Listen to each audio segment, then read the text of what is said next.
नमस्कार विद्यार्थी मित्रांनो, स्वागत आहे आपलं आपल्या यूट्यूब चॅनलमध्ये. विद्यार्थी मित्रांनो, आज आपण बघणार आहोत प्रथम सत्रांत परीक्षा कक्षा 8वी संकलित मूल्यमापन विषय हिंदी. एकूण 50 गुणांचा आपला पेपर असणार आहे आणि यासाठी आपल्याला वेळ आहे 2 तास. यामध्ये सर्वात पहिलं आपण शाळेचं नाव लिहायचं, यानंतर विद्यार्थ्याचं नाव इथे लिहायचं आहे. बैठक क्रमांक व तुकडे आपण इथे लिहायची आहे. यानंतर आपल्याला येथे काही सूचना देण्यात आलेल्या आहेत, तर या सूचना आपण व्यवस्थितपणे काळजीपूर्वक वाचून घ्यायचं आहे. त्यामध्ये पहिलं आहे, सूचना के अनुसार गद्य पद्य भाषा अध्ययन के आकलन कृतियों में आवश्यकता के अनुसार आकृतियाँ लिखना अनिवार्य है. सभी के आकृतियों के लिए पेन का ही प्रयोग करें. 3 शुद्ध स्पष्ट एवं स्वच्छ लेखन अपेक्षित आहे. अशा काही आपल्याला इथे सूचना देण्यात आलेल्या आहेत. यानंतर इथे आपला सुरू होईल विभाग क्रमांक 1, जो की आपला गद्य विभाग यामध्ये असणार आहे आणि गद्य विभाग आपल्याला हा 16 अंकांसाठी विचारण्यात इथे आलेला आहे. यामध्ये प्रश्न क्रमांक 1 आहे, निम्नलिखित पठित परिच्छेद पढ़कर दी गई सूचनाओं के अनुसार कृतियाँ पूर्ण कीजिए. तर आपल्याला इथे जो गद्य विभाग देण्यात आलेला आहे, तर आपण हा गद्य विभाग व्यवस्थितपणे व्हिडिओ पॉज करायचा आहे आणि संपूर्ण गद्य विभाग हा वाचून घ्यायचा आहे. यानंतर यावर आपल्याला जे प्रश्न विचारण्यात आलेले आहेत, तर ते प्रश्न आपण यामध्ये बघूयात.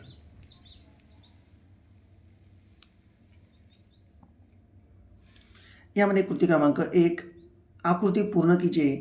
राजा ने चारों बेटियों को बुलाकर 1 तथा 2, तो क्या क्या है हमें बताना है. इसके पश्चात कृति क्रमांक 2, सही विकल्प चुनकर वाक्य फिर से लिखिए. 1, इसे तुम अपने पास रखो डैश साल बाद मैं तुम्हें इन्हें मांगूंगा, तो 4, 7 या 5. इसके पश्चात 2, गेहूं के दाने लेकर चारों बहनें अपने अपने डैश में लौट आई, तो महल, कमरे या किले में. इसके पश्चात 2, निम्नलिखित वाक्यों को उचित घटनाक्रम लगाकर वाक्य फिर से लिखिए. 1, तीसरी बहन सोचती रही इसका मैं क्या करूँ, तथा 2, चौथी बहन और छोटी बहन तनिक बच्ची थी. तो इस प्रकार से हमें इसके उत्तर लिखने हैं. इसके पश्चात 3, अंत में उसे एक उपाय सूझ गया, और 4, उसने दानों को भुनवाकर खा डाला. तो इस तरह से हमें यहाँ पे जो क्रम दिया गया है उस क्रम को हमें अच्छे से इसमें ऐड करना है. इसके पश्चात कृति क्रमांक 3 हमारे यहाँ पे शुरू होती है. तो शब्द संपदा इसमें सबसे पहले निम्नलिखित राज्यों के पर्यायवाची शब्द लिखिए. 1, राजा. दूसरा, फैसला. 2, निम्नलिखित शब्दों के लिंग बदलकर लिखिए. 1, डिब्बी, तो इसका हमें लिंग बदलने का. दूसरा, बुद्धिमानी, इसका भी हमें यहाँ पे लिंग बदलकर लिखना है.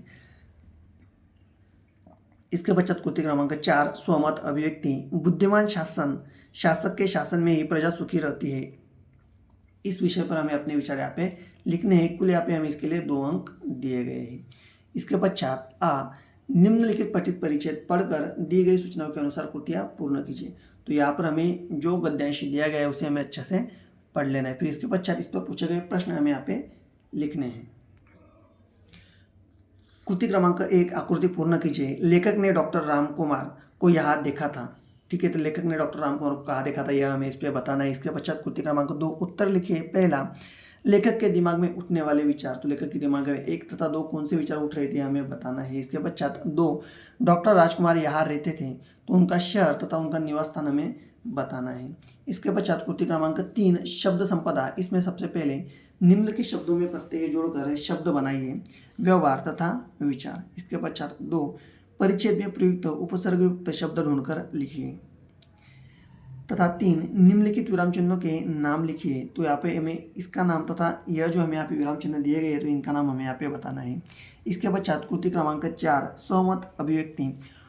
उत्तम साहित्य संगोष्ठी की और सम्मेलन आवश्यक है. इस विषय पर अपने विचार 25 से 30 शब्द में लिखिए. इसके पश्चात हमारा यहाँ पे शुरू होता है विभाग क्रमांक 2, जो कि हमारा पद्य विभाग है. कुल 12 अंक के लिए हमें यहाँ पे पद्य विभाग पूछा गया है. प्रश्न क्रमांक 2 क, निम्नलिखित पठित पद्यांश पढ़कर दी गई सूचनाओं के अनुसार कृतियाँ पूर्ण कीजिए. हे मातृभूमि तेरे चरणों में शीश नवाऊं, मैं भक्ति भेंट अपनी तेरी शरण में लाऊं. माथे पे तू चंदन हो, छाती पे हो तू माला, जीवा पे तू गीत हो मेरे, तेरा ही नाम गाऊं. जिससे सपूत उपजे श्री रामकृष्ण जैसे, उस दुल को तेरी निज शीश पे चढ़ाओ. माई समुद्र रज को, जिसकी पद रज को नित्य धोकर करता प्रणाम तुझको, वे चरण में दबाओ. तो इस तरह से हमें यहाँ पे पद्यांश दिया गया है. इसके पश्चात कृति क्रमांक 1, आकृति पूर्ण कीजिए. पद्यांश में उल्लेखित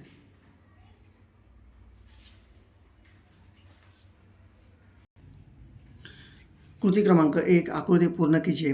पद्यांश में उल्लेखित 2 महान पौराणिक चरित्र हिंदू धर्म के भगवान रूप में जिनकी पूजा करते हैं. तो यहाँ पे हमें 2 यहाँ पे भगवानों के नाम हमें यहाँ पे लिखने हैं. इसके पश्चात 2 निम्नलिखित प्रश्नों के उत्तर लिखिए। पहला, कवि के जीवा पर इसके गीत हो तथा 2 मातृभूमि के सपूत। मातृभूमि के सपूत हमें यहाँ पे बताने हैं। इसके पश्चात 3 मातृभूमि के चरणों में इसे नवाना है। 4 मातृभूमि कवि के माथे पर यह है। इसके पश्चात कृति क्रमांक 2 शब्द संपदा। पहला, निम्नलिखित शब्द के समानार्थी शब्द लिखिए। 1 नवाना तथा दूसरा रज। इसके पश्चात कृति क्रमांक 3 स्वमत अभिव्यक्ति। मातृभूमि की सेवा में जीवन अर्पण करना है, मनुष्य का कर्तव्य है। कथन पर अपने विचार 25 से 30 शब्द में लिखिए। इसके पश्चात ख निम्नलिखित पठित पद्यांश पढ़कर दी गई सूचनाओं के अनुसार कृतियाँ पूर्ण कीजिए। कृति क्रमांक 1 आकृति पूर्ण कीजिए। गांव का देखना तथा शहर का देखना। कृति क्रमांक 2 उचित जोड़ियां मिलाओ। मेट्रो, पीपल तथा गांव, कस्बा और शहर। इसके पश्चात 2 निम्नलिखित प्रश्नों के उत्तर लिखिए। एक वाक्य में लिखिए। पहला, पत्ते का झरा हुआ वृक्ष तथा 2 जहाँ तिल रखने की जगह नहीं है। इसके पश्चात कृति क्रमांक 3 शब्द संपदा। निम्नलिखित शब्दों की विलोम शब्द लिखिए। 1 रात तथा दूसरा नीचे। इसके पश्चात कृति क्रमांक 3 स्वमत अभिव्यक्ति।